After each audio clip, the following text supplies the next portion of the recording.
As an abolitionist, John Brown fought for the emancipation of enslaved black people across America.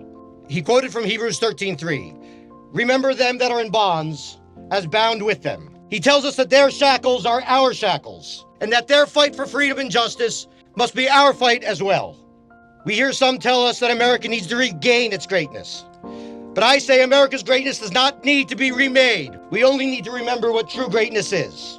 The measure of our greatness is not in our GDP or stock market, the number of foreigners that we expel from our land, or the square footage of a gilded ballroom in Washington, D.C. The source of our greatness is those American ideals that have for generations inspired and served as an example to all those seeking freedom and justice at home and around the world. We must ensure that everyone receives due process and is treated fairly under the law. That the government never again uses the threat of family separation to coerce compliance. Yes, our laws must be enforced, but with fairness and compassion. We must confront the hunger and food insecurity that exists not only in distant parts of America, but right here in our home, in our own communities. These problems cannot and should not be solved by government alone.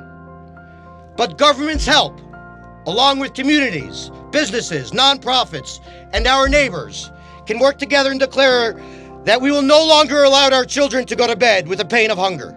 We find it unacceptable for any child to go to bed hungry, regardless of their national origin and status. This is what greatness demands of us. We will always lend a helping hand to those struggling, to those most vulnerable in our communities. This is what greatness demands. Many of our neighbors struggle with the burden of depression, and too many of our brightest lights have been extinguished due to suicide. We must do better recognizing those who battle these issues and ensure they have a path out of darkness. We must all work to rebuild our local economies by working to solve the affordable housing crisis that exists in communities across our nation, including right here in northern New York. These and many of the other problems facing our nation are immensely challenging. And if we are to rise to meet this challenge, we must rise together. If this American experiment is to succeed, it will require all of us to engage without marginalizing or demonizing those we disagree with.